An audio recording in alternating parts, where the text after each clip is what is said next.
안녕하세요. 기갑소녀입니다. 남자라면 대부분 이 로고를 한 번쯤은 보셨을 거예요. 좀 익숙하죠? 독일의 패션 브랜드 휴고 보스예요. 슈트발이 아주 잘 빠진 걸로 유명한 남성 정장 전문 브랜드라고 할 수 있고요. 예전보단 좀 덜한 것 같긴 하지만 정장을 좀 즐겨 입으시는 분들 사이에서 아직도 휴고 보스는 인기 있는 브랜드입니다. 밀리터리 매니아들 사이에서도 휴고 보스는 잘 알려져 있습니다. 독일군의 이 군복을 휴고보스가 만들었다는 얘기가 있기 때문이에요. 비록 전범 국가의 군복이지만 패션만으로 놓고 본다면 진짜 간지 작살이죠. 이 간지 하나에 홀려서 네오나치 지지자나 일부 서브컬처 매니아들이 아무 생각 없이 이 옷을 입곤 하는데요. 독일이나 유럽 다른 나라에서 이 옷을 입고 밖으로 나갔다가는 정말 큰일 나요. 나치에 의해 희생된 사람들을 생각하면 도의적으로 당연히 하지 말아야겠지만 법률상으로도 그래요. 독일에서는 3년 이하의 징역이나 3천만 원 벌금에 해당하는 처벌을 받을 수도 있는 꽤나 중한 범죄에 들어갑니다.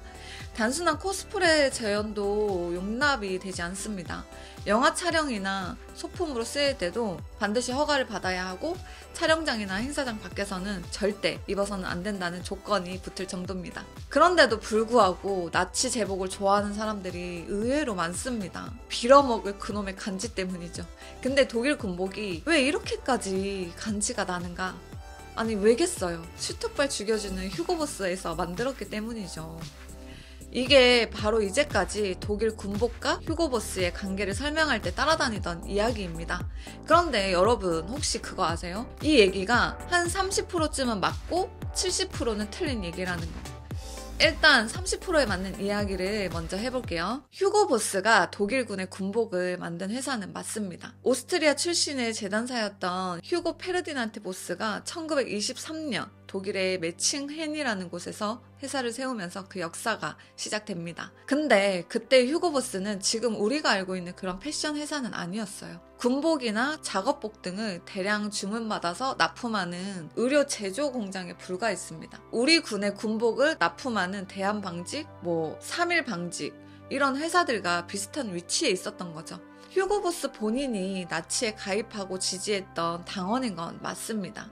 40여 명의 전쟁 포로와 150명의 외국인들을 공장에서 강제노동 시킨 전력도 있죠. 그 때문에 전쟁이 끝난 후에 나치 청산위원회에서 처벌을 받게 됩니다.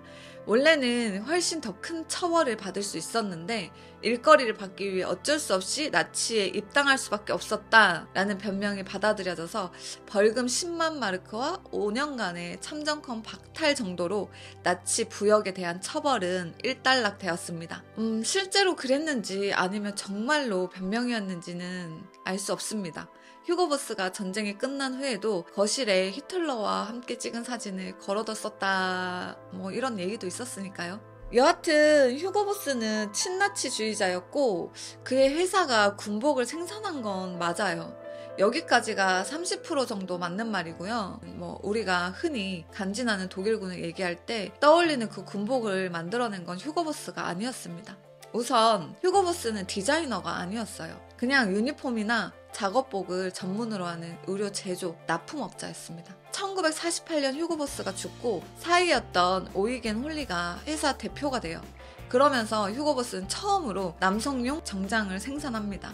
우리가 지금 휴고보스 하면 생각나는 고급 패션 브랜드로서의 지위는 1970년 말 80년 초에 들어서야 확립이 돼요. 다시 말해서 전쟁 당시에 휴고보스는 디자인 주문을 받아 생산하는 제조업자였을 뿐이지 군복 디자인에 관여할 수 있는 위치에 있지 않았다는 거죠. 우리 군복을 납품하고 있는 대한방직이 군복 디자이너가 아니잖아요. 이것과 같은 위치가 되는 거죠. 그렇다면 독일 군복 디자인은 누가 했느냐? 일반적인 독일 군복은 1차 대전 때부터 입었던 군복을 시대에 맞춰서 이렇게 살짝 개량을 한 거고요. 우리의 시선을 확 잡아끄는 핵간지, SS의 검정색 정복을 디자인한 사람은 따로 있습니다. 바로 카를 디비히와 발터 헤크입니다. 카를 디비히는 SS의 고위 장교이면서 미술가였어요. 디비히와 함께 제복을 디자인한 발터 헤크는 그래픽 디자이너로 SS의 심볼을 디자인했던 인물입니다. 그렇게 SS의 제복은 1932년 두 사람의 손에 의해 탄생했습니다. 나치는 먹과 간지에 엄청나게 집착하는 집단이었어요. 제복이 멋있으면 젊은 사람에게 어필을 하기가 쉽고 남성적이면서 강렬한 이미지를 가질 수 있고 나치 친위대에는 자신감을 주고 적대 세력에게는 위압감을 주기 쉬웠기 때문이죠. 시각적, 미학적 효과가 권위주의에 끼치는 영향을 상당히 잘 알고 있었던 거예요. 근데 이게 또 나치 오리지널이 아닙니다. 간지와 권위를 결합시키는 전략은 이탈리아의 파시스트 무솔리니가 앞서서 시도를 했었는데요. 히틀러가 여기에 크게 감명을 받으면서 따라했던 거죠. 검은색 SS 제복 역시 파시스트 제복의 영향을 받았습니다. 무솔리니가 시도했던 이탈리아식 권위주의 감성을 독일에 이식하는 작업을 미대 출신이었던 DB가 맡았던 거죠. 그는 제복뿐만이 아니라 SS를 위한 수많은 소품들을 디자인했어요. 군용 예도나 유겐트의 검, 의장용 소품들은 거의 전부 그의 손을 거쳐서 탄생했다 이런 거죠. 그는 아리아인의 인종적 우월성을 선전했던 나치 부속 기관의 로고도 만들었고요. 우표 디자인도 담당했었어요. 나치를 멋있게 보이기 위한 모든 작업은 그냥 이 사람이 담당을 했던 거죠. 나치에서 이렇게 중요한 역할을 했던 인물이지만 어찌된 일인지 니른베르크 전범 재판에서 처벌을 받지 않고 사면을 받게 됩니다. 직접적인 전쟁 범죄와 관여될 일이 상대적으로 적어서 그랬었던 것 같은데 사실 공과로 따지면 이 사람의 잘못도 결코 적지는 않죠. 운 좋게 처벌을 피한 DB는 그 이후로 숨죽이면서 삽니다. 사면된 후에 도자기 회사인 하인리히의 화가로 일하다가 1985년에 세상을 떠났어요. 그 덕분에 나치 군복 디자인에서 DB가 맡았던 역할이 싹 가려지면서 뒤늦게 유명 패션 브랜드로 떠오른 휴고 보스가 덤태기를 쓰게 됩니다. 휴고 보스가 독일 군복을 생산했다고 하니까 아주 당연하게 휴고 보스가 디자인까지 했구나 라는 선입견이 만들어졌고 이 소문은 꽤 오랫동안 우리나라 패션계에도 밀리터리 매니아들 사이에서도 떠돌게 됩니다. 그런데 당사자인 카를 DB는 입을 꼭 다물고 있었죠. 나치 부역을 했다는 게 내놓을 만한 이력도 아닐 뿐더러 자기 대신에 휴고 보스가 책임을 뒤집어 써주면 DB로서는 손해볼 게 없는 일이잖아요. 휴고 보스 역시 자신들과 나치의 관계에 대해서는 입을 꼭 다물고 모르쇠로 일관하다가 1999년엔 전쟁 중 휴고 보스에서 강제 노역을 했던 노동자 유족들에게 소송을 당하기도 했고 2011년이 돼서야 자신들이 나치에 협력했던 과거를 사죄하게 됩니다.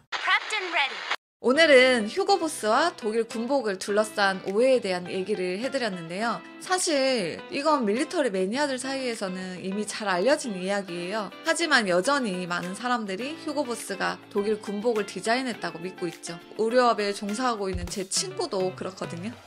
친구랑 얼마 전에 수다를 떨다가 휴고 보스를 얘기를 했었는데 생각난 김에 영상으로 한번 올려봐요. 여러분들은 어떻게 알고 계시나요? 댓글 많이 부탁드려요. 좋아요, 구독이, 알림이도 잊지 마시고 꼭꼭 눌러주세요. 안녕.